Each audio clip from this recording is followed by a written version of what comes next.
Moscou, été 1944. 57 000 prisonniers allemands sont rassemblés dans les faubourgs de la capitale.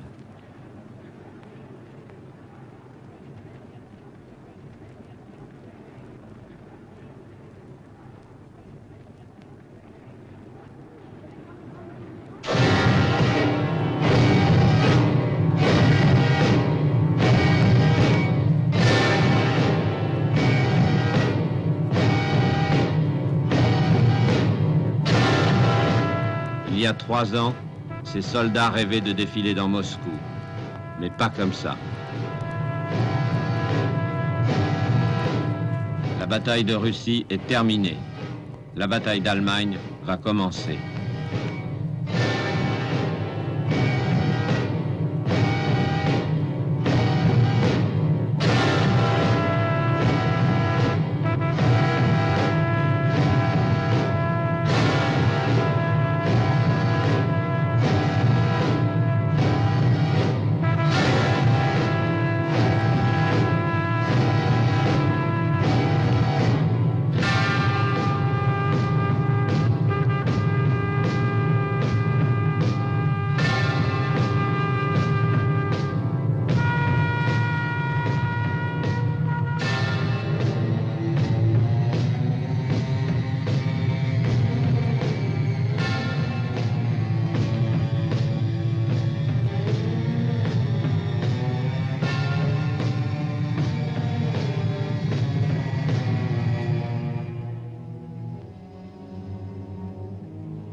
Les derniers soldats allemands en retraite abandonnent la Crimée, l'Ukraine, la Biélorussie, les pays baltes, Sébastopol, Odessa, Jitomir, Kiev, Minsk.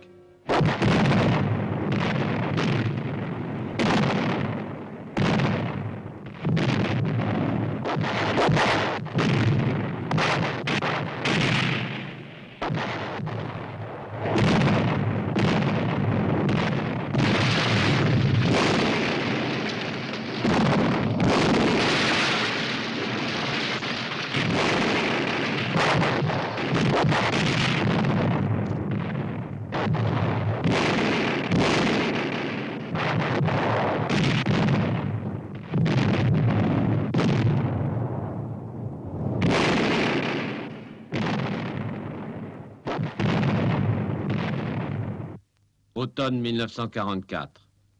À l'est, les armées soviétiques sont entrées en Pologne, mais elles marquent le pas devant Varsovie. La Roumanie et la Bulgarie sont occupées. Tito et ses partisans ont libéré Belgrade. À l'ouest, les Alliés ont libéré la France, la Belgique et la moitié de la Hollande. Mais il reste quelques ports tenus par les Allemands, les poches de l'Atlantique. Royan, La Rochelle, Lorient, Brest et surtout Dunkerque.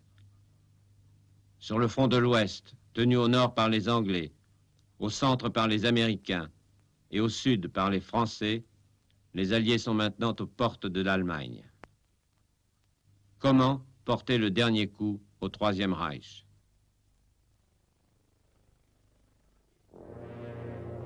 Une fois de plus, l'état-major allié est divisé. L'Américain, le général Eisenhower, commandant suprême, veut attaquer sur l'ensemble du front. L'Anglais, le maréchal Montgomery, lui, voudrait concentrer toutes les forces en un seul point, la Ruhr, et frapper un grand coup pour gagner les Russes de vitesse. C'est la vieille obsession de Churchill. Mais Eisenhower ne cède pas. Son obsession à lui, c'est d'être coupé de ses lignes de communication. De ces milliers de camions GMC qui transportent jour et nuit à travers la France et la Belgique le ravitaillement, les munitions et surtout l'essence. Les chauffeurs ont baptisé cette ronde infernale le Red Ball Express. Mi-septembre 1944, la première armée américaine du général Hodges pénètre en territoire allemand et découvre vite que ce ne sera pas une promenade militaire.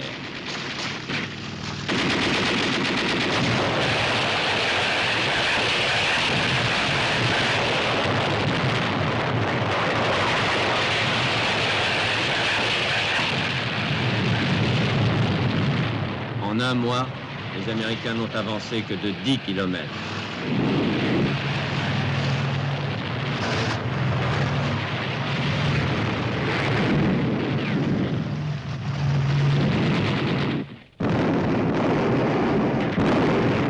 Le 10 octobre seulement, ils entrent dans la première grande ville allemande, Aix-la-Chapelle.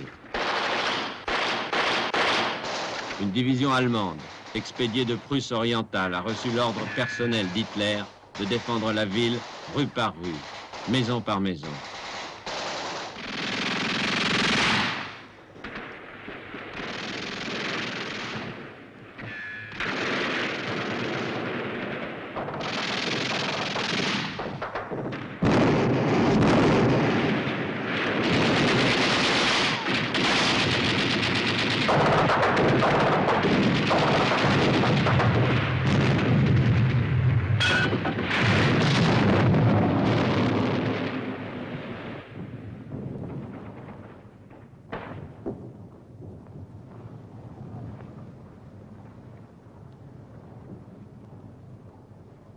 Après 10 jours de combats de rue, la capitale du Premier Empire, celui de Charlemagne, la ville où Hitler a proclamé le Troisième Reich, le Troisième Empire, tombe aux mains des Américains.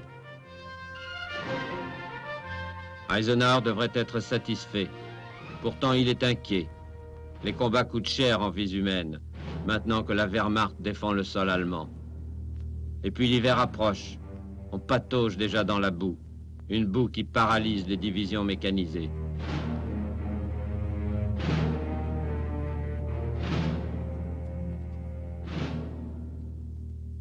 Et pour couronner le tout, il y a des élections présidentielles en novembre en Amérique. Les délégations de députés et de sénateurs se succèdent au front. Les hommes politiques se méfient des généraux trop glorieux, de ce Patton par exemple, qui gifle ses soldats. Madame la députée Claire Boothe Luce est une femme charmante. Mais attention, son mari Henry Luce possède le plus grand magazine des États-Unis. Et les électeurs n'aiment pas qu'on fasse tuer les Boys. Les Boys, eux, votent le premier mardi de novembre 1944. Et comme toute l'Amérique, ils choisissent pour président, pour la 4e fois, Franklin Delano Roosevelt. Depuis octobre, Eisenhower a ralenti les opérations terrestres. Mais il a toujours un atout dans sa main, l'aviation. Et surtout l'aviation de bombardement, incarnée par un Anglais, le maréchal de l'air Harris, surnommé Bomber Harris, Harris la bombe. Un homme qui ne se pose pas de questions et qui s'est donné un double but, briser le moral des Allemands, détruire l'industrie nazie. Depuis 2 ans, 8000 bombardiers anglais et américains basés en Grande-Bretagne déversent un tapis de bombes sur l'Allemagne, 24 heures sur 24. Le jour, les Américains, la nuit, les Anglais.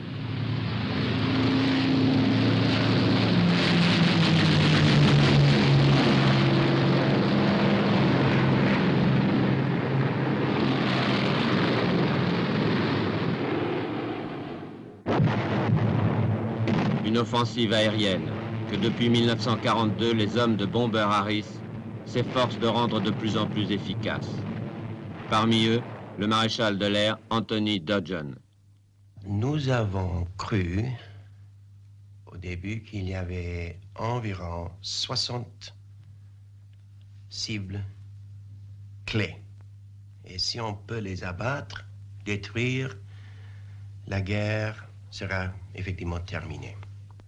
D'abord, nous avons concentré dans le Ruhr où il y avait l'industrie allemande, Dortmund, Düsseldorf, Cologne, Essen.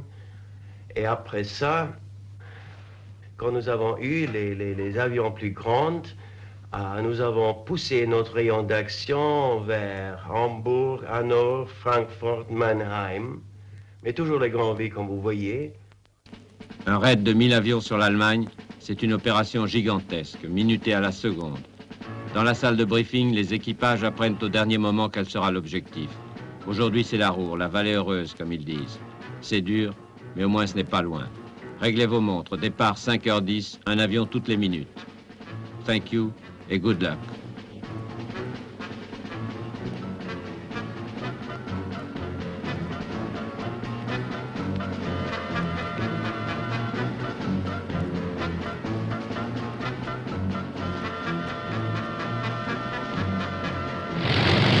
Et les 1000 Boeing B-17, les forteresses volantes, décollent d'une vingtaine d'aérodromes disséminés dans le sud de l'Angleterre.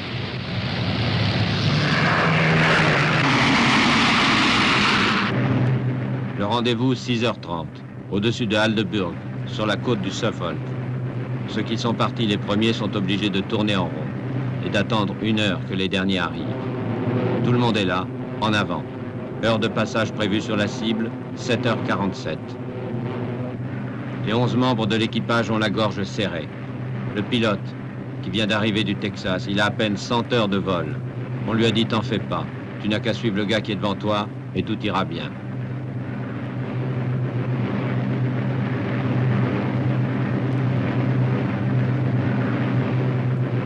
Les mitrailleurs qui sont à l'air libre par moins 30 degrés, engourdis par le froid. 1 seconde d'inattention et le chasseur fonce sur vers 700 à l'heure.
Après les Messerschmitt, la DCA, la Flak. Rien à faire pour l'éviter. Il faut continuer tout droit, en essayant d'oublier qu'un avion sur 10 ne passera pas.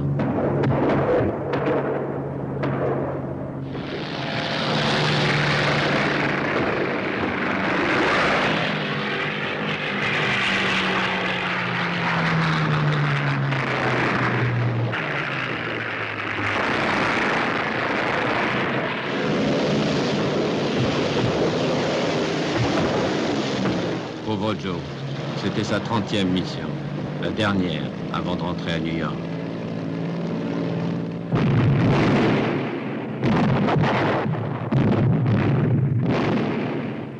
Enfin la cible, pourvu que le presse-bouton, le bombardier, ne rate pas son coup.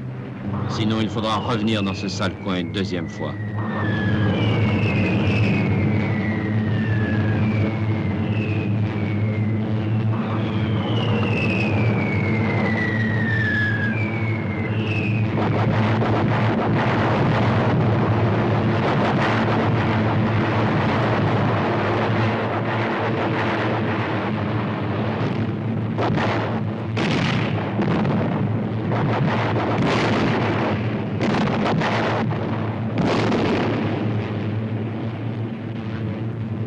Sur le terrain, les mécanos qui attendent depuis des heures comptent 1 à 1 les avions qui rentrent, et d'abord les éclopés.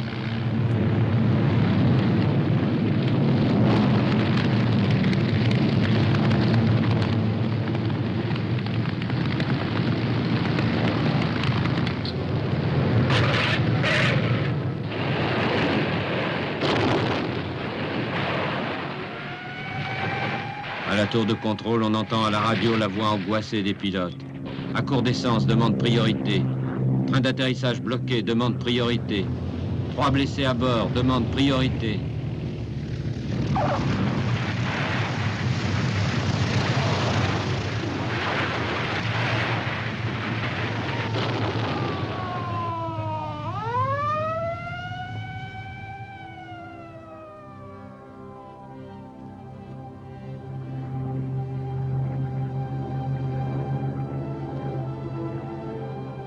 Des 11 000 aviateurs américains partis ce matin à l'aube, à bord de ces 1000 forteresses, combien manquent à l'appel? En quelques mois, la 8e Air Force américaine a perdu 4 700 bombardiers. Et combien d'Anglais? De Bomber Command, ils ont perdu 47 000 et quelques centaines de membres d'équipe personnelle.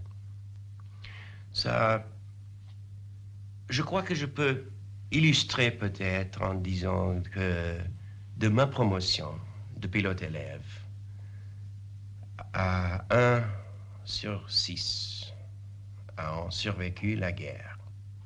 Bon, 1 sur 6 de mes amis, et je peux le mettre en rapport si vous voulez. Je ne sais pas si vous le savez qu'il y avait 500 Français dans la Royal Air Force. 412 ne sont pas rentrés. 1 sur 6, le même chiffre. Il faut trouver une parade. D'abord le Mosquito, un bimoteur anglais, plus rapide que les chasseurs allemands. Construit en bois et volant en rase-motte, il échappe au radar. Il surgit à l'improviste, détruit ses objectifs avec une précision vite légendaire. Il mérite bien son nom, le Moustique.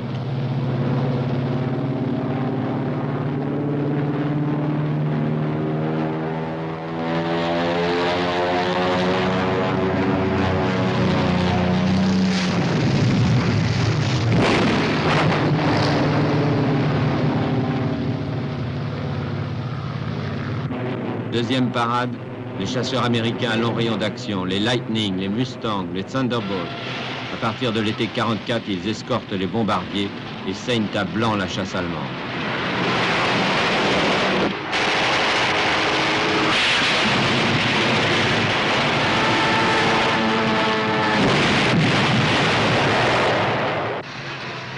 Enfin, les Alliés inventent des bombes de plus en plus puissantes. L'ingénieur anglais Barney Wallis met au point le Blockbuster, un monstre de 10 tonnes. Une seule de ces bombes est capable de détruire une usine entière.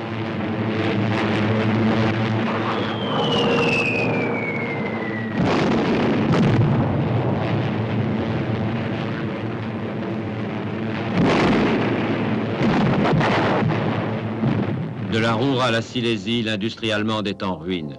Les aciéries Krupp d'Essen, les usines de roulement à billes de Schweinfurt, les raffineries d'essence synthétique de Pölitz ne sont plus que des carcasses d'acier tordues. Et pourtant, le maréchal de l'air Harris s'est trompé. L'aviation ne peut pas gagner une guerre. Sous les toits éventrés, les machines continuent à tourner. Mieux, l'industrie allemande n'a jamais autant produit. Un homme est responsable de cet exploit. Il s'appelle Albert Speer, il a 36 ans, il est architecte. Il a construit la chancellerie du Reich et depuis ce jour, il est devenu un des rares amis d'Hitler qui a fait de lui son ministre de l'armement. Comment a-t-il réussi, malgré les bombardements, à augmenter le potentiel de guerre nazie? C'est parce que j'ai eu un autre système d'organisation. Avant moi, c'était des officiers militaires qui s'occupaient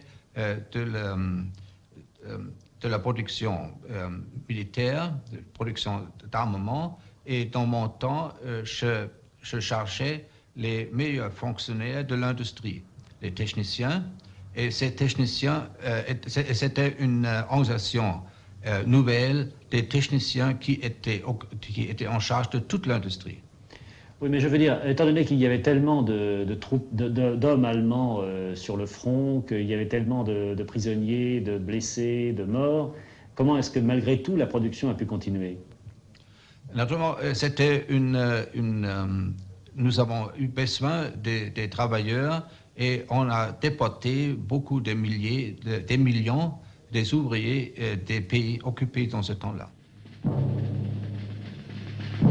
Les industriels allemands sont contents de M. Speer et du parti nazi, qui leur fournit de la main-d'œuvre gratuite, des millions de travailleurs forcés, des millions de déportés. Au prix de ces millions de vies, l'Allemagne décuple sa production d'armement. 38 000 avions en 1944, 4 fois plus qu'en 1940.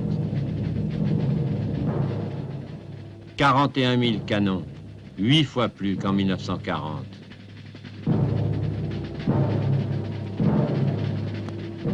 Et 27 000 chars, 12 fois plus qu'en 1940.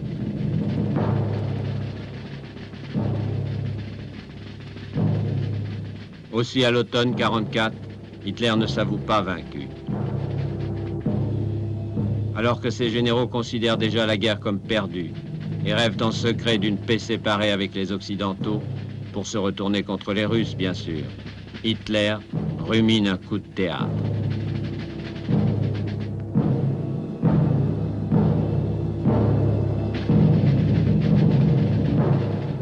Un des premiers à en être averti est le chef d'état-major du front de l'Ouest, le général Siegfried Westphal. Le 24 octobre, j'ai été au quartier général de Hitler en Prusse orientale. Hitler nous expliqua son plan en petit comité. Le front de l'Est, dit-il, est stabilisé. Le front de l'Ouest a été rétabli par miracle.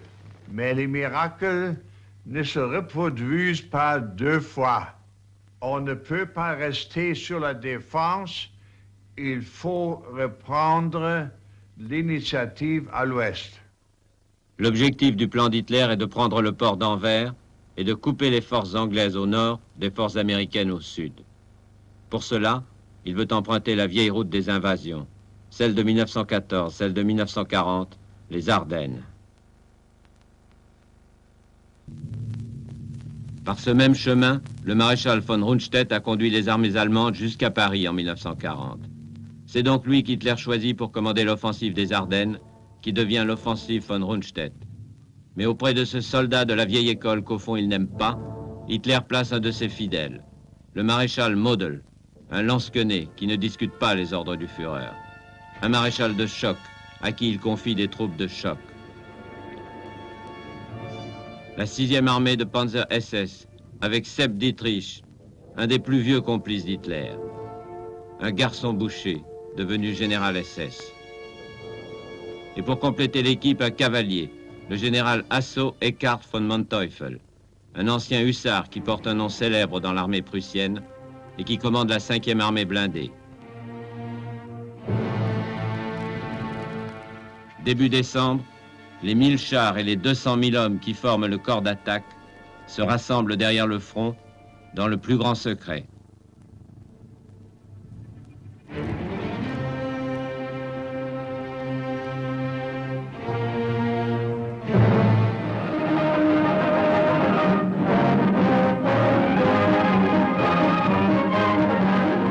Pendant ce temps, les actualités militaires américaines préparent leur édition de fin d'année.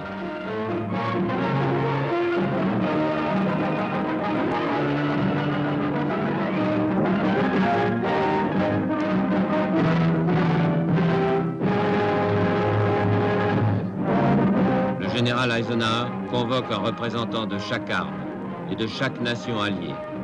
Et devant eux, il enregistre à l'avance ses vœux de Noël.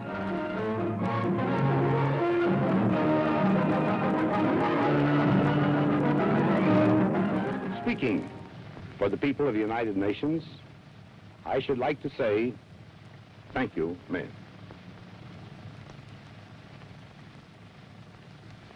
Now, a Merry Christmas to all of you. If it doesn't happen to be so very merry this year, next year, we'll be sure that it will be. Good luck to all of you. Eisenhower est confiant. Ses officiers d'état-major, comme le colonel Serre, s'interrogent. A-t-il raison, oui ou non? Oui, je pense, à ce moment-là, il a raison, peut-être pour la confiance. Nous n'avons pas le renseignement du deuxième bureau contre cette confiance. Parce que tous les deuxièmes bureaux ont dit que c'est impossible pour les Allemands de faire une attaque. Même le maréchal Montgomery, au nord, il a dit dans le renseignement de son état-major que c'est impossible, surtout pour les Allemands, de faire une attaque ou une contre-attaque. Ils sont trop faibles pour cela. Dans la nuit du 15 au 16 décembre, 8 divisions de Volksgrenadiers, et 5 divisions de Panzer montent en ligne sur un front de 75 km. Tandis qu'ils s'infiltrent à travers la forêt des Ardennes, les soldats allemands rêvent déjà qu'ils vont changer le sort de la guerre. Comme en rêve un jeune officier qui commande le peloton de tête de la division Panzerlehr, le lieutenant Arist von Zurmühlen. Moi, je fais partie de la première ligne d'attaque, ici. Et avec mes 3 voitures blindées et avec mes 9 hommes, je devais prendre Bastogne, Saint-Hubert, Rochefort, Dinant. Ah!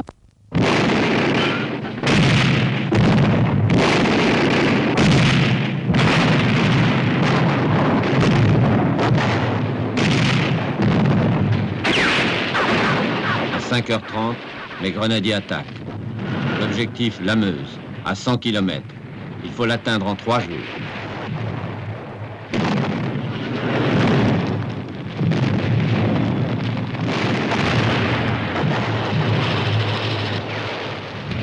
Fini la retraite, fini l'humiliation. C'est la guerre éclair, la Blitzkrieg qui recommence.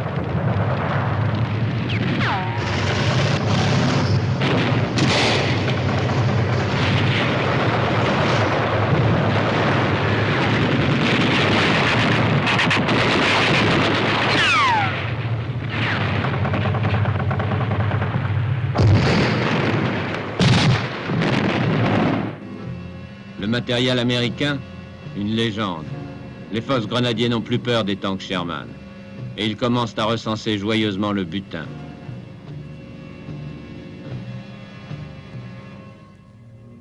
Pour les Américains, la surprise est totale. 10 000 hommes sont encerclés. 8 000 sont faits prisonniers. Les Bleus de la 106e division d'infanterie qui sont arrivés sur le front il y a 3 jours. Ils n'avaient jamais vu le feu. Les vétérans de la 28e division d'infanterie qui viennent de prendre Aix-la-Chapelle où ils ont perdu 6 000 hommes. Ironie cruelle, on les avait envoyés dans les Ardennes pour se reposer, dans un secteur calme.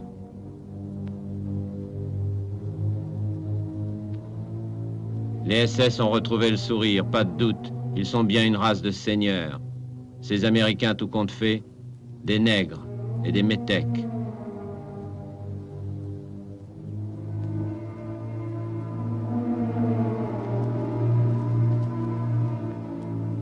Le groupe SS du colonel Piper ne fait pas de prisonniers. Il les massacre. 155 dans la journée du 17 décembre. 19 Américains désarmés à Hounsfeld le matin. À midi, les hommes de Piper forcent les 50 gardes du dépôt d'essence de Bullingen à remplir les réservoirs de leurs chars, puis les mitraillent sur place. Enfin, dans l'après-midi, 125 prisonniers américains attendent dans un champ, ici, à Bonniez, près de Malmedy. Un char SS passe, les voit, s'arrête et tire dans le tas. 86 morts. C'était dimanche. Tout le monde était parti pour la messe à Malmedy. Sauf la tenancière du café, Madame Bodarvé. Les SS l'ont emmenée. On ne l'a jamais revue. Et un fermier resté pour nourrir ses bêtes, Henri le Joli, le seul témoin. Ils sont avancés avec le tracton. Et les ont plus ou moins en fait, donc, abattus là. Hein. Et moi, avec Madame Bodarvé ici, donc, nous étions à côté de la maison et plus ou moins nous avons vu cela. Donc, c'était tout de même pour nous drôle de coup d'œil. Donc, nous avons même, je dirais bien, plus ou moins, de voir ça, plus ou moins, malgré que nous étions même allemands, qu'on avait même des sentiments allemands, plus ou moins révoltés sur la même affaire que ce que vous voulez. On a fait. On s'est dit, c'est la guerre. Hein. Avec les corps des 86 morts de Malmedy, les Américains ressentent pour la première fois dans leur chair l'horreur des atrocités nazies.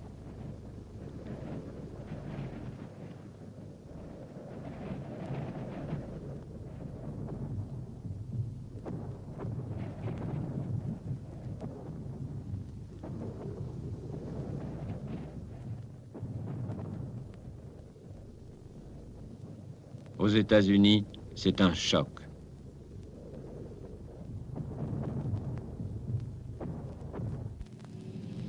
En Belgique, c'est la panique.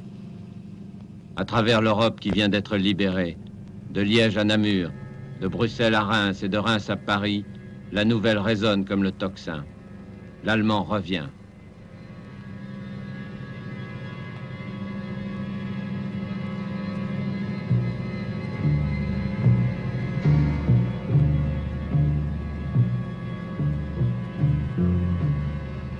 Dans les lignes américaines, c'est le chaos. Les régiments ont perdu leur PC. Les communications sont coupées, les unités tournent en rond. Où sont les Allemands? Devant, derrière, tout le monde est suspect, civil ou militaire.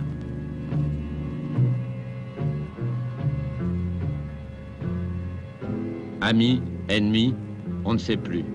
Il paraît qu'il y a des parachutistes, et même des Allemands déguisés en soldats américains. Et c'est vrai. Les commandos SS du colonel Skorzeny se sont infiltrés derrière les lignes en uniforme américain. Skorzeny, le grand spécialiste des coups de main, c'est lui qui a délivré Mussolini. C'est lui qui a kidnappé le régent Horthy. Cette fois, Hitler lui a confié une mission très spéciale, l'opération Griffon. C'était nécessaire de sauver au moins 1 ou 2 ponts sur la Meuse. Et c'était mon premier devoir de prendre ces 2 ponts intacts. Et naturellement, pour arriver ici, avant l'armée allemande, il faut prendre les ruses des usagers des uniformes américains et de nous passer comme troupes américaines avec le but d'arriver une fois aux pontes, de quitter l'uniforme américain, de défendre les pontes. Ils prennent et les défendent les pontes à l'uniforme allemand. Ça, c'était une idée d'Hitler. C'était Hitler personnellement. Qui a eu cette idée? Si. Vous allez trouver où ces uniformes? Il y a partiellement dans des camps de prisonniers. On a les trouvé dans des magasins alliés qu'on a récupérés avant, déjà près de Paris par exemple. On a fait une petite contre-offensive, on a trouvé un grand magasin. Et, mais on a trouvé seulement peut-être 200 ou 300. Vous aviez du matériel américain aussi? Aussi, de quelques camions, quelques jeeps.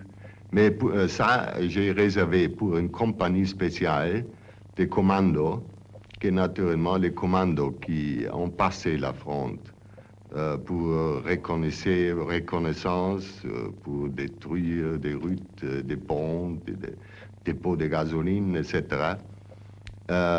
Cette compagnie, avec des spécialistes, avec les meilleurs hommes qui parlaient pas parfaitement l'américain, mais les petites coutumes des soldats américains, le chewing gum, comment ouvrir un paquet de cigarettes, comment offrir des feux, et tout ça, on a laissé apprendre mes hommes.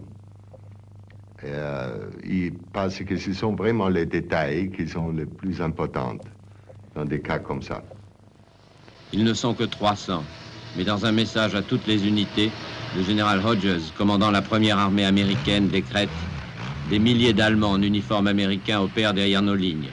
Ordre à la police militaire d'arrêter tous les convois, tous les officiers, tous les soldats, de vérifier leur identité et pour démasquer les espions, de leur poser des questions typiquement américaines. Qui est la fiancée de Mickey? Minnie. Qui est Dick Tracy? Un détective de bande dessinée. Qui est Rintintin? Un chien-loup de cinéma. En bon policier militaire, Georges Carnazo appliquait la consigne, il arrêtait tout le monde. Tous les hommes, tous les militaires, des petits soldats ordinaires jusqu'au général de plusieurs étoiles, quoi. Et tout le monde répondait? Tout le monde devait répondre.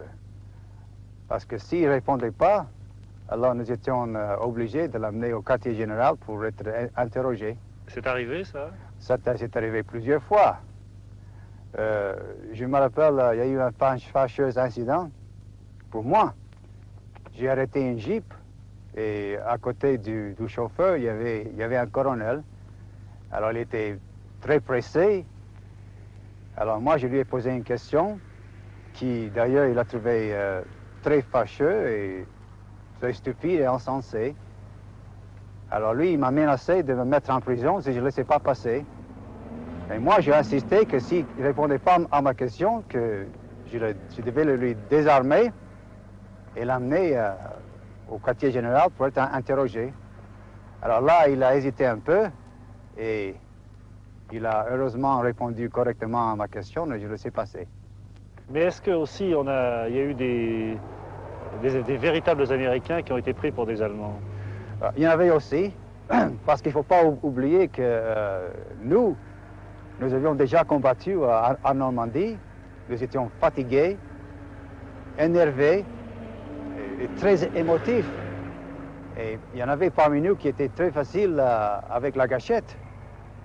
Et ils ont tiré sur les vrais Américains, quoi. Et il y en a qui, malheureusement, étaient blessés, assez graves. En revanche, des faux Américains de Skorzeny, bien peu sont capturés. 4 en tout.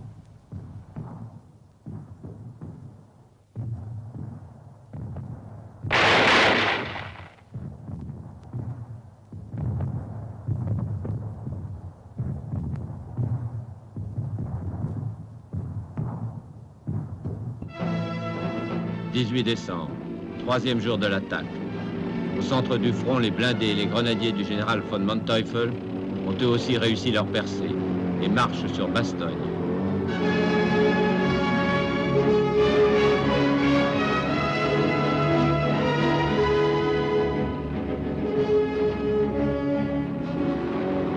Toujours en tête de la division Panzerlehr, les automitrailleuses du lieutenant von Zurmühlen.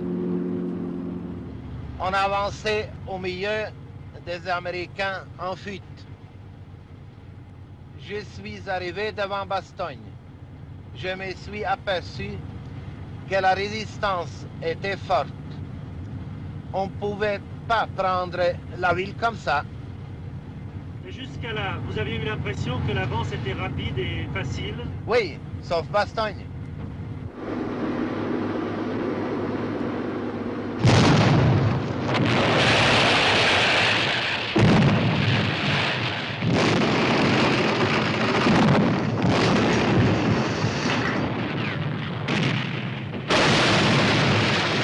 Dans Bastogne, les jeunes recrues de la 28e division américaine tiennent bon sous l'avalanche.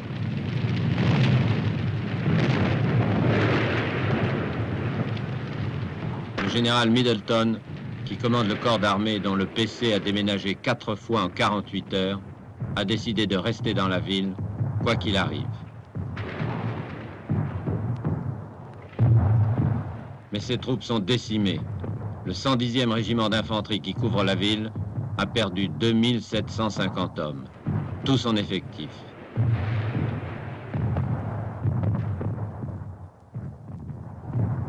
Au soir du 18 décembre, Bastogne est sur le point de tomber.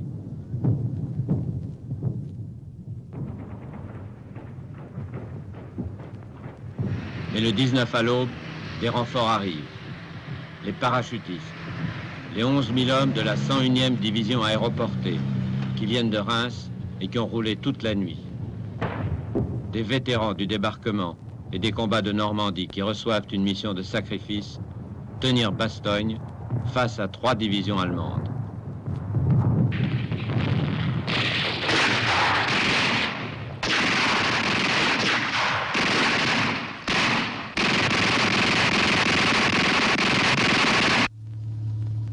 Le même jour, le 19 décembre, Eisenhower convoque tous ses généraux d'armée à Verdun.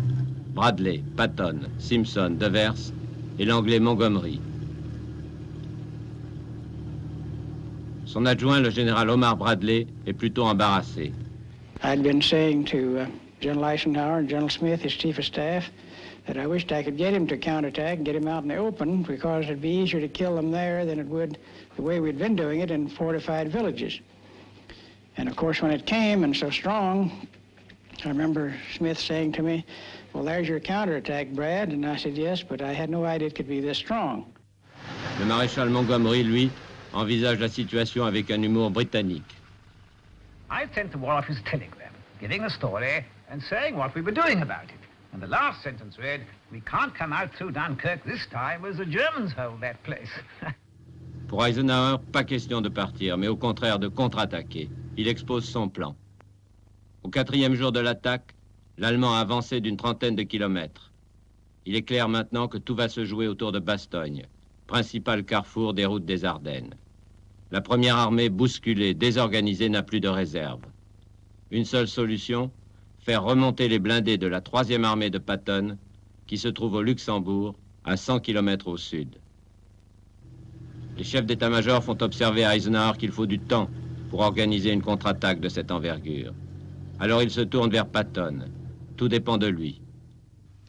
Il demande à Général Patton, quand est-ce que c'est possible pour vous de faire cette attaque en support de ce contre-attaque allemand? Le général Patton a dit, dans 3 jours, je fais l'attaque. Et le général Eisenhower a tourné à général Patton, il dit, Georges, ne dites pas des conneries. Alors, il a tourné à ce moment-là, à la maréchal Montgomery, il dit, anticiper cette attaque en 6 ou 7 jours. Mais le général Patton a fait l'attaque avec 3 divisions en 3 jours. Patton, le fonceur, le général le plus discuté de l'armée américaine, le plus admiré par les uns, le plus détesté par les autres. Il tient ce pari insensé, faire pivoter de 90 degrés toute une armée au contact avec l'ennemi, en 3 jours, sur 150 kilomètres, malgré le froid et le verglas.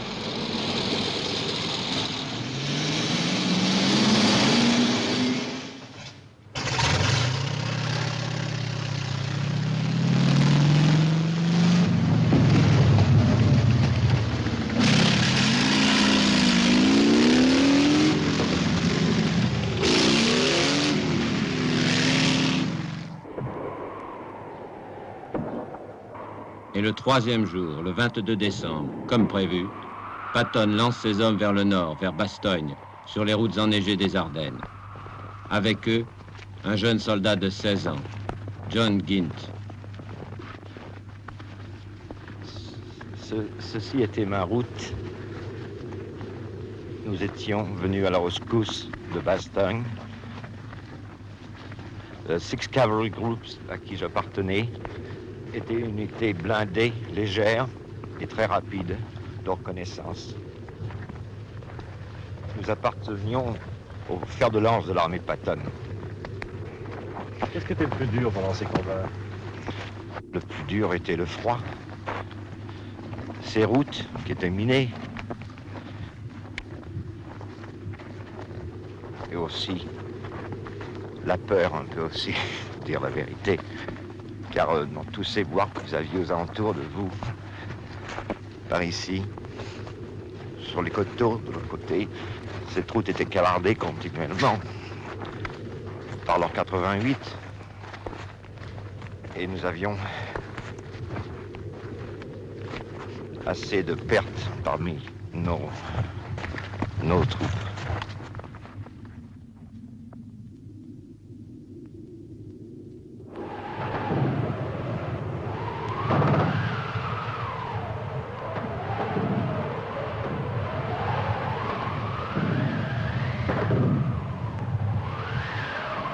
Le 22 décembre, journée fatidique pour tout le monde. Pour Patton d'abord, bloqué par une tempête de neige.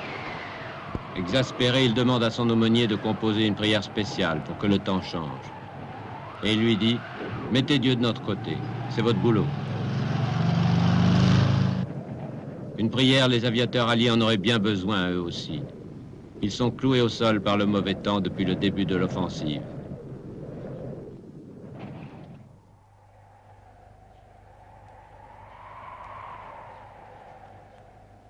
« 22 décembre, journée fatidique pour Bastogne. Bastogne où les paras tiennent encore après 3 jours et 3 nuits de combats acharnés. Ce matin-là, pour la première fois, le front est calme sous la tempête de neige. Un calme inquiétant. La veille, les paras ont appris que Saint-Vite, l'autre point d'appui au nord, était tombé. Désormais, ils sont seuls, complètement encerclés.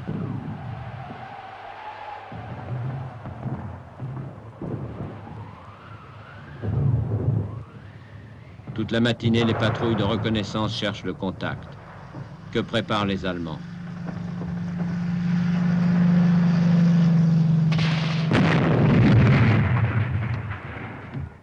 Ils sont là, tout autour.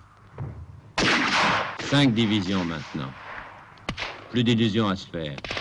Il faudra mourir en beauté.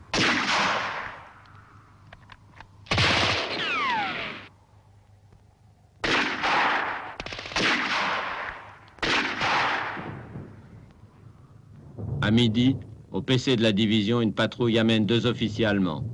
Ils apportent un ultimatum. Ils tombent mal. Grâce à eux, le général Macauliffe, qui commande les paras, va devenir le Cambronne de Bastogne. They said, we have a surrender demand from the German commander. And they handed me the paper, one copy in English, one in German. I took the English copy and read it. And after I read it, I just said nuts. So they went out and typed it up to the German commander, nuts, signed the American commander. And Colonel Harper, who had brought in the surrender demand, took that message back to the Germans and handed it to them and took them back to the outpost line. The German colonel said, if this reply is favorable, I have authority to conduct further negotiations having to do with the surrender. And Harper said, if the reply is not favorable, it consists of the single word nuts. The German said, I understand English, but I don't understand nuts in this connotation. Harper says, it means the same as go to hell. Do you understand that? And the German says, yes, I do. 22 décembre, journée fatidique pour les Allemands. Bastogne résiste, Hitler n'avait pas prévu cela. Rundstedt s'était donné 3 jours pour réussir son offensive. Il a déjà 3 jours de retard, pour lui c'est raté. Il n'y croit plus. Ce jour-là, le maréchal von Rundstedt a demandé à Hitler d'arrêter complètement l'attaque. Hitler refusa, il espérait toujours prendre Bastogne. Pendant que 3 divisions allemandes poursuivent le siège de Bastogne, 2 divisions blindées, la 2e Panzer et la Panzerlehr, repartent à l'attaque vers l'ouest, vers la Meuse.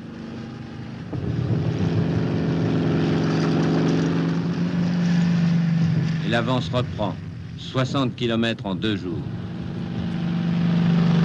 24 décembre, le peloton de tête du lieutenant von Zurmühlen se heurte aux Britanniques devant Rochefort. J'ai décidé d'attaquer par là. Mon ami qui commandait une autre groupe devait attaquer à mon signal de l'autre côté. J'ai attaqué. J'ai envoyé un fusil, mais les autres ne sont pas venus. J'ai dû m'arrêter. Qu'est-ce qui s'était passé? Après, j'ai retrouvé mon ami. Il m'a dit qu'il était embourbé. Mais longtemps après, il m'a avoué qu'il avait eu peur. Il avait eu peur des canons anti-chars, comme un récit. Qu'est-ce que vous avez pensé? J'ai trouvé ça normal et humain. C'est toujours mon ami. La division Panzerlehr n'ira pas plus loin que ce pont. Le cœur n'y est plus. La route a été longue entre Moscou et Bastogne. Il y a une chose que nous refusions absolument. C'était de connaître le nom des nouveaux officiers. On ne voulait pas leur parler, avoir les relations personnelles, commencer une amitié. Parce que on savait que ces jeunes, très jeunes gens, sans expérience, n'avaient aucune chance de survivre. il valait mieux pas les connaître. Alors, on restait entre nous, les anciens. Quel âge aviez-vous? 20 ans.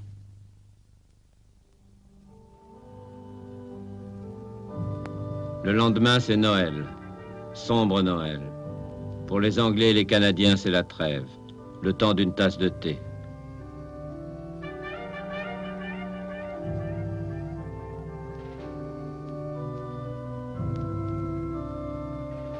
Pour les défenseurs de Bastogne assiégés, ce Noël, c'est le pilonnage d'artillerie le plus terrible du siège.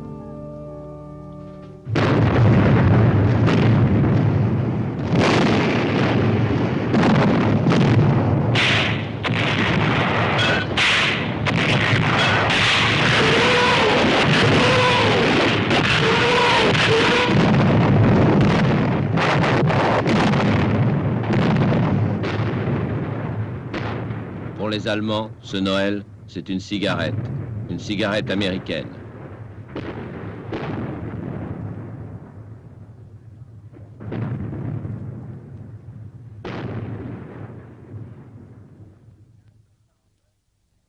Depuis le 15 décembre, on n'avait pas dormi. On a pu se reposer la nuit de Noël. Mais le lendemain, changement de décor. Le matin du 25 décembre, le ciel était clair, bleu. Pas un nuage. Et aussitôt, la grande attaque de l'aviation américaine. Ça a été absolument terrible.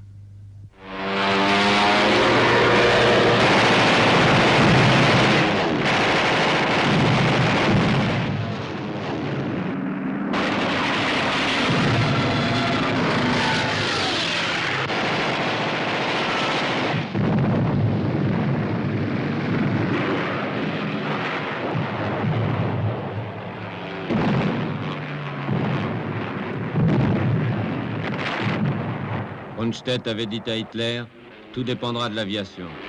Il ne s'était pas trompé.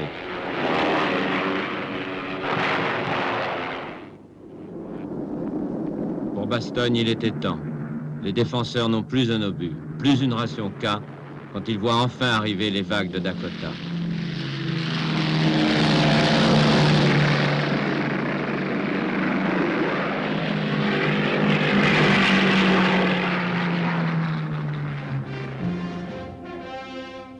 Et le lendemain, 26 décembre, en fin de journée, les avant-gardes des blindés de Patton, commandés par le colonel Creighton Abrams, brisent l'encerclement allemand et entrent dans Bastogne.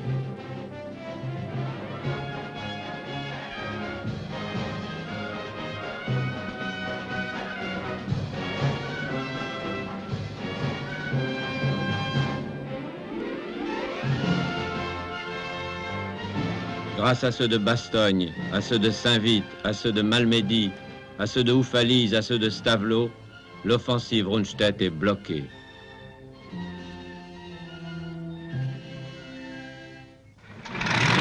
Hitler est furieux contre ses généraux, contre le beau temps, contre le mauvais sort, contre l'aviation.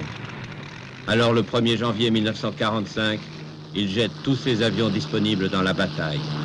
1000 chasseurs et bombardiers. Ordre d'anéantir l'aviation alliée.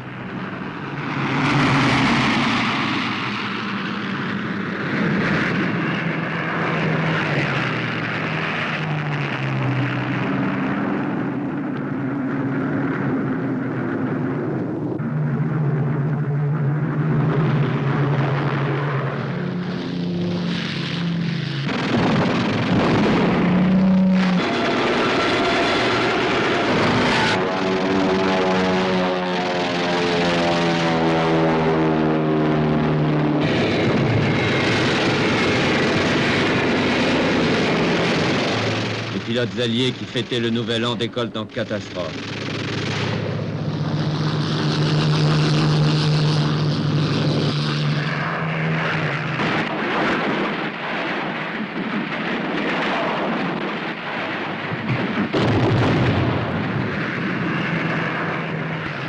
Mais les Spitfire anglais et les Thunderbolt américains réussissent quand même à abattre 300 avions allemands au cours d'une bataille aérienne qui dure 5 heures.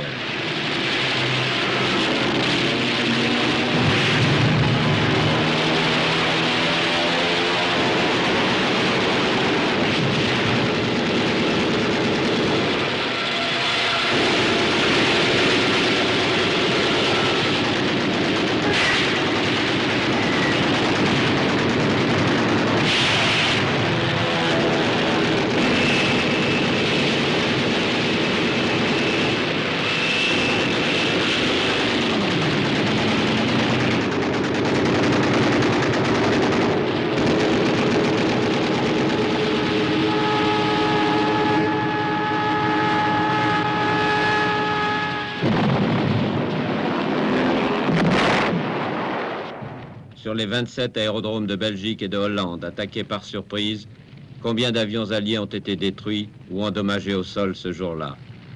200 vous les aviez, 700 prétendent les Allemands. La vérité, c'est que les Allemands sont encore très dangereux.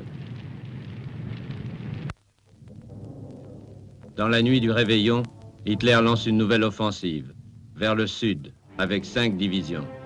L'opération Vent du Nord. Objectif, Strasbourg. Strasbourg de nouveau en danger. Strasbourg délivré le 23 novembre par le général Leclerc. Strasbourg, symbole même de la libération de la France. Et pourtant, le commandant suprême allié, le général Eisenhower, décide de ne pas défendre la capitale de l'Alsace. Pour lui, le problème numéro 1, c'est le saillant inquiétant des Ardennes. Aussi, il veut retirer les forces américaines d'Alsace pour consolider le flanc sud de Patton. Quant à la première armée française du général Delattre, elle se bat autour de la poche de Colmar, solide tête de pont que les Allemands tiennent encore de ce côté-ci du Rhin.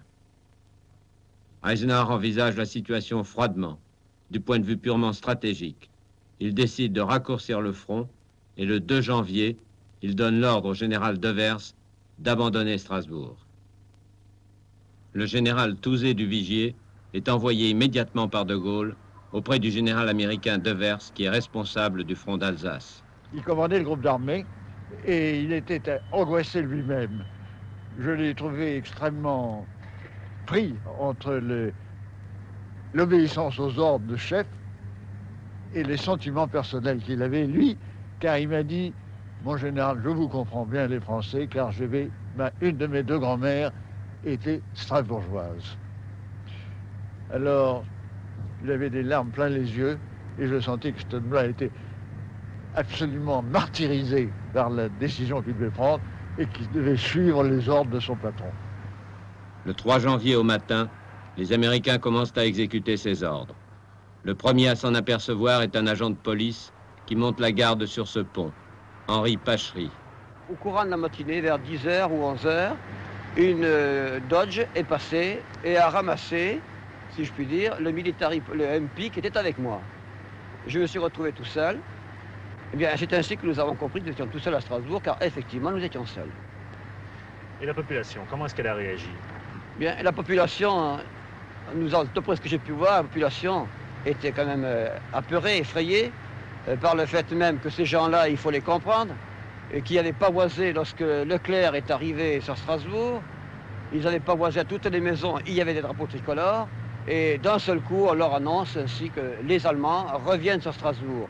Avoir eu 6 semaines de liberté après 3 années de continuelle pression, de continuelle peur, et croire encore une fois qu'ils reviennent, c'était au-dessus de mes forces à moi. C'était une panique, une véritable peur comme je n'en ai plus jamais connu, ni les bombardements, ni rien, mais de savoir qu'ils vont revenir. Aussi, Madame Siegfried, avec des milliers de Strasbourgeois, fuit vers l'intérieur, vers les Vosges, vers l'armée française, pour la 4e fois en 2 générations.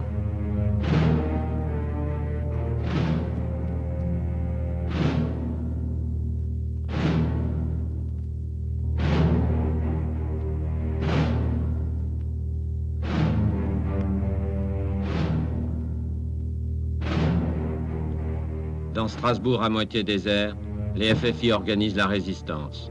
Et le général Duvigier, qui a été nommé gouverneur militaire de la ville, court à Paris alerter le général Juin. Juin m'a pris par le bras et au poste gymnastique, nous avons été voir ensemble le général de Gaulle, qui devant la carte m'a fait répéter ce que j'avais appris la veille au soir à Vittel. S'est retourné très calme, comme toujours, vers son chef d'état-major, en disant « Juin, tu vas faire deux choses. Tu vas d'abord dire à Delattre de prendre dans sa zone Strasbourg et de prendre la défense de Strasbourg à sa charge. La deuxième chose que tu vas faire, tu vas me préparer deux télégrammes, l'un à Winston Churchill et l'autre à Roosevelt, pour leur dire que je prends la décision de défendre Strasbourg quoi qu'il arrive. » Le 3 janvier, Churchill arrive à Paris en plein drame. De Gaulle et Eisenhower sont dressés l'un contre l'autre. Entre la politique et la stratégie, entre le bon sens et le sentiment, Churchill n'hésite pas une seconde. Aidé par lui, De Gaulle finit par convaincre Eisenhower. Il faut sauver Strasbourg. Et le général Delattre de Tassigny est chargé de défendre la ville. La première armée française descend alors des Vosges pour prendre la relève des Américains. Le temps presse. La radio allemande vient d'annoncer « Dans quelques jours, la croix gammée flottera de nouveau sur la cathédrale de Strasbourg ». Dès son arrivée, le général Delattre rassure la population. Strasbourg, délivré par les soldats français, sera défendu par les soldats français. Ce jour-là, 7 janvier, les Allemands ne sont plus qu'à 25 km au sud de Strasbourg.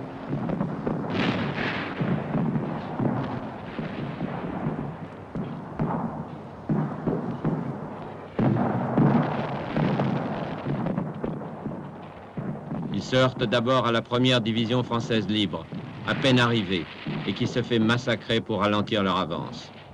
Ils font quelques prisonniers, les survivants du bataillon du Pacifique, pratiquement anéantis. Puis dans la banlieue de Strasbourg, les FFI de la brigade Alsace-Lorraine d'André Malraux subissent le choc sans reculer. Pour le général Delattre et le général Duvigier, la situation est très grave. Au sud, à Oppenheim, le sacrifice de la première DFL et celui de la brigade Malraux à Kraft ont permis de stopper l'avance ennemie. Mais dans le nord, dans la région de Kielstedt, les Allemands ne sont plus qu'à 13 km de Strasbourg. Le 21 janvier, la 3e division d'infanterie algérienne, les anciens de Cassino, luttent pied à pied contre une nouvelle attaque.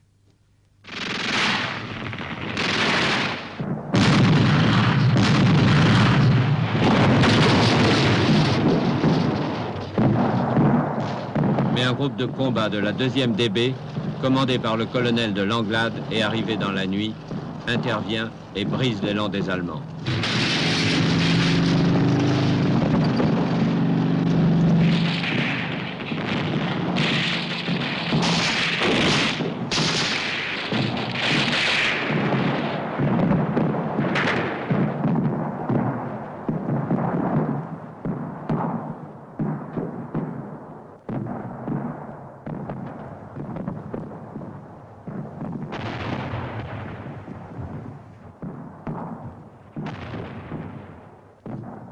Strasbourg est sauvé. Et 2 semaines plus tard, la poche de Colmar est liquidée.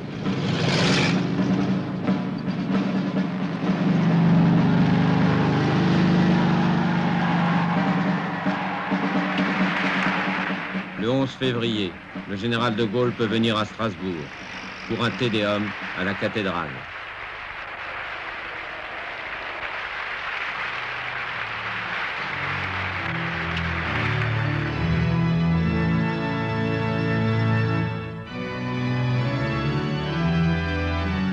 La longue bataille pour la libération de la France est gagnée. Elle a coûté cher pour arriver jusqu'ici, jusqu'au Rhin. Et la guerre n'est pas finie, loin de là. En arrivant sur le bord du fleuve, chacun sait, chacun sent que là-bas, de l'autre côté, l'Allemagne encore redoutable se prépare pour le dernier combat.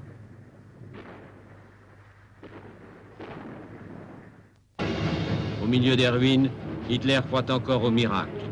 Les armes secrètes. Oui, il les annonce depuis des mois, mais cette fois, ça y est, elles sont là. Hitler jubile. Vous verrez, nous allons détruire les armées alliées. Et après, nous repartirons à la conquête du monde. Avec des avions qui volent 2 fois plus vite que tous les autres. Et sans hélice, comme le Messerschmitt 262. Grâce à des moteurs à réaction, une révolution. Les meilleurs pilotes de la Luftwaffe s'entraînent déjà sur cet appareil, comme le major Wilhelm Herget, 72 victoires. C'était le mois février 45. J'ai vu la première fois ce avion et j'avais aussi tout de suite une chance pour voler. Et j'étais vraiment surpris sur la vitesse. Oui. Ici, c'est un instrument pour mesurer la vitesse et cet avion faisait presque 1000 km par heure et c'était dans l'année 45 l'avion plus vite du monde.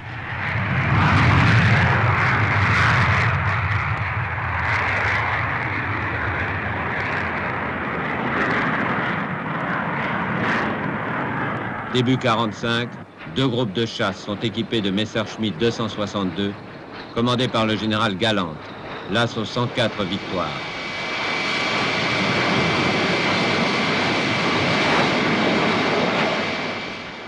Encore un peu de temps, et ils auront bientôt l'avion fusée, le Messerschmitt 163, qui monte à 3000 mètres en 1 minute.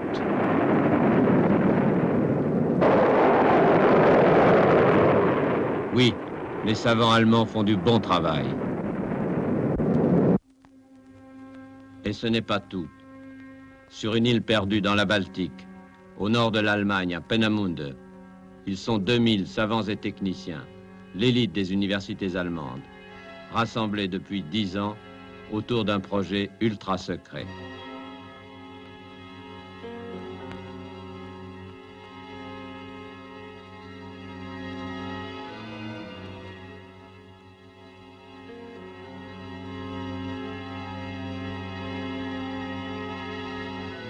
Parmi eux, un ingénieur, Helmut Habermann, et un professeur de physique, Otto Müller.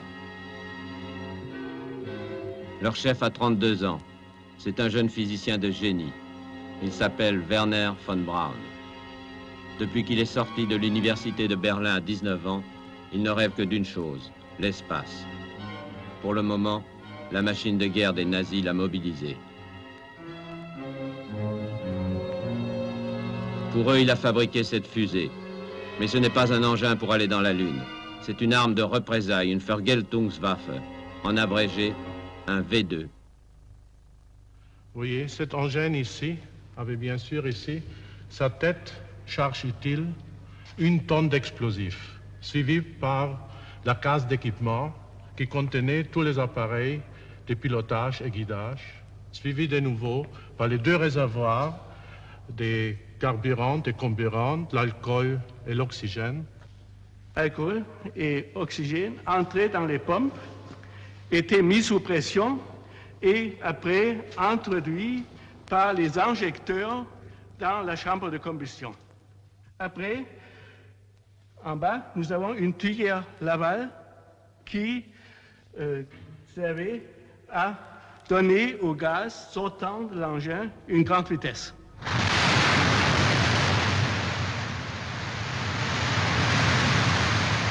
Les premiers essais ne sont guère rassurants.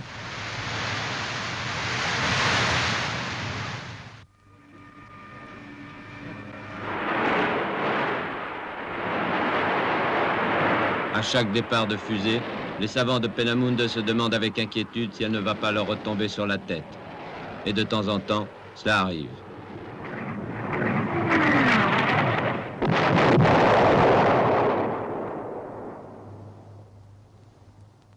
Tout n'est pas encore parfait, Mais nous allons arranger cela, promettent chaque fois les ingénieurs.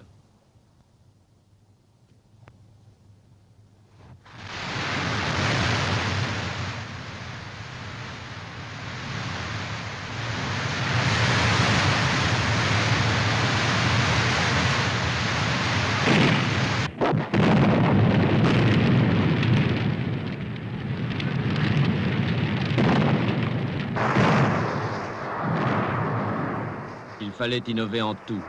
Téléguidage, ordinateur, radar. En 2 ans, tous les problèmes vont être résolus par l'équipe de savants de Werner von Braun et par le responsable du programme V2, le général Dornberger.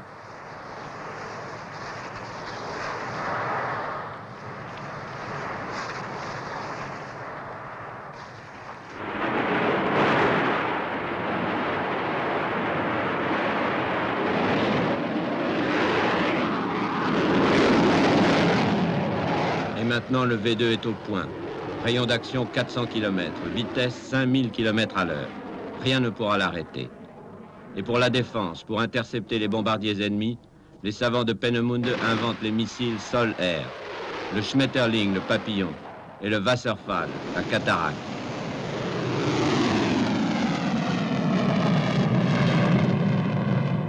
En ce début de 1945, les savants allemands n'ont pas fini de rêver. On a encore pensé à un engin de longue distance, disons, qui permettait de parcourir 4000, 5000 km. Et qu'est-ce que vous vouliez bombarder avec ça?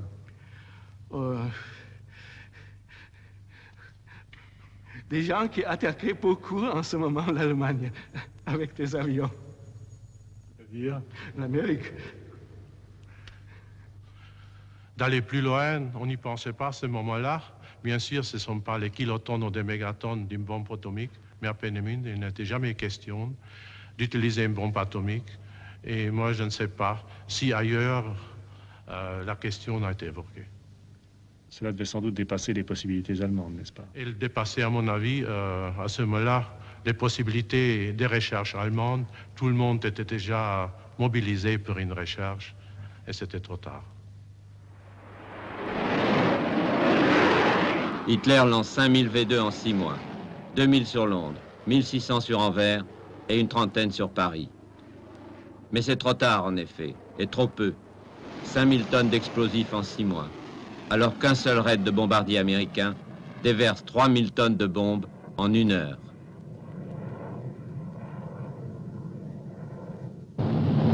Et en ce début 45, l'offensive aérienne alliée redouble de violence. Elle a pour but de briser le moral des Allemands. Après les raids de destruction, les raids de terreur. Le 3 février 1945, 1000 forteresses volantes approchent de Berlin, la capitale du Reich.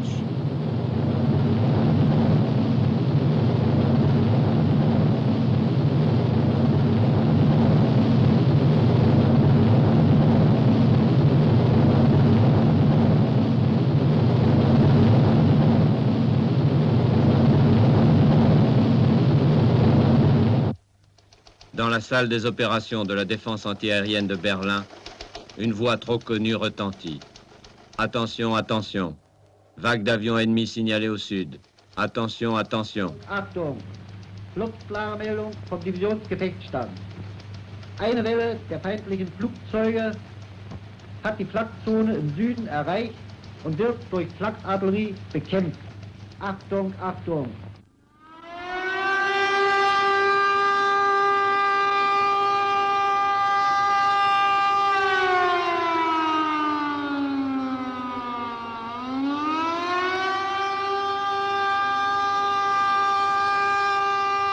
Comme chaque Berlinois ce jour-là, M. Chmielnicki se précipite dans son abri. Monsieur Chmielnicki, vous avez passé combien de temps dans cette cave? En additionnant, certainement, plus de 100 nuits pendant la guerre. C'est-à-dire surtout dans les mois après le mois de novembre et particulièrement à partir du mois de janvier 1945. Il y avait des gens qui tremblaient toujours. Il y avait des gens qui étaient d'une nervosité remarquable. Et il y avait d'autres qui avaient pris un peu l'habitude, mais d'une façon générale, plus que ça durait, plus ça commençait à devenir extrêmement difficile parce que la résistance intérieure des gens diminuait considérablement de semaine en semaine, d'autant plus qu'on considérait même les gens qui étaient pour Hitler et compagnie, trouvaient à la fin que c'était insupportable. Ma femme, qu'elle a dit à fin mars, si enfin je pouvais une fois dormir quelques jours l'une après l'autre, pour ça je donnerais à peu près tout ce que je pourrais donner.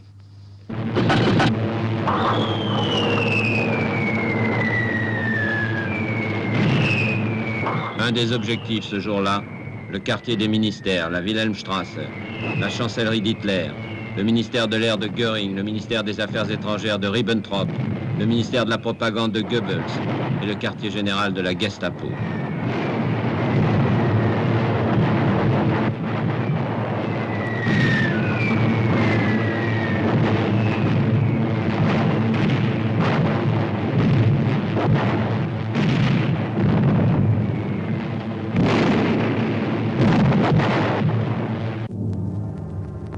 Depuis un an, 1 million de tonnes de bombes écrasent les villes allemandes. 50 000 tonnes pour Berlin seulement, faisant des milliers et des milliers de morts que personne n'a jamais pu, n'a jamais voulu compter.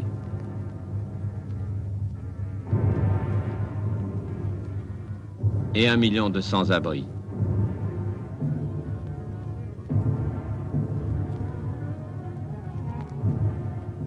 Une femme a vécu cet enfer. Madame Dumke. Une image est restée gravée dans sa mémoire. Le feu. Le feu, c'est le souvenir qui reste après tant d'années. Ne pas dormir pendant des mois, nuit par nuit, s'attendre dans la journée, à n'importe quel moment, à ce que ça recommence. Et le tout pendant des semaines. Ne jamais manger à sa faim. Ça empêche de penser. Il n'y a plus de place pour les questions de philosophie, même de religion. Si on priait, c'était involontairement sous l'effet d'une mine qui était descendue très près. C'était, je ne sais pas, quelque chose qui remontait peut-être de l'enfance, mais ce n'était pas le genre de prière qu'on fait d'habitude. Et comment peut-on vivre de cette manière? Assez difficile à dire, presque 30 ans après. On était absolument absorbés par les problèmes matériels. Il y avait bien des bombardements, c'est entendu, mais enfin, il n'y avait rien à manger non plus. Le 13 février, un mardi, le Mardi Gras, le commandant en chef du Bomber Command, Bomber Harris, lance 3 vagues de B-17 et de Lancaster sur l'Allemagne. Objectif, Dresde. Dans leur soute, 650 000 bombes incendiaires.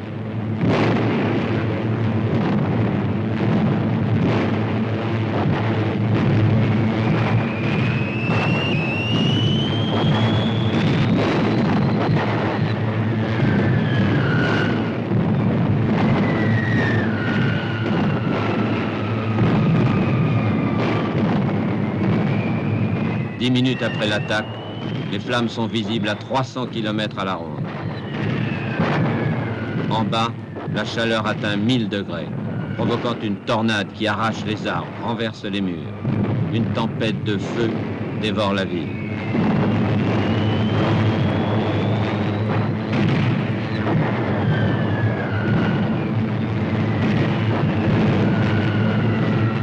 Et 135 000 personnes, hommes, femmes, enfants, périssent dans ce brasier en quelques heures. Est-ce un cas de conscience pour les pilotes de bombardiers, comme le maréchal de l'air Dudgeon? 135 1000 personnes tuées, plus qu'Hiroshima. Est-ce que ce raid sur Dresde était justifié?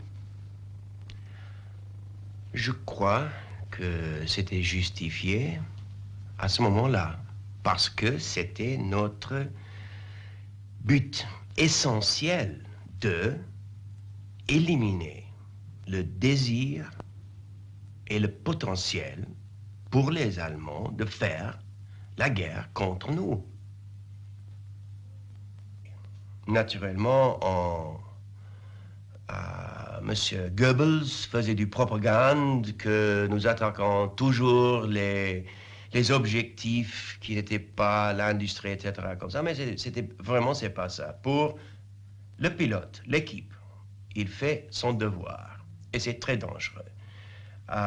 On peut revenir après, en arrière-pensée, si vous voulez, avec des larmes de crocodile. Ah oui, si on n'a pas attaqué cette ville ou cette ville-là, oui, bien sûr, mais à ce moment-là, c'était le désir absolu de terminer la guerre. Une guerre qu'à Berlin, les nazis jurent de mener jusqu'au bout, jusqu'au dernier Allemand. Ich schwöre bei Gott diesen heiligen Eid.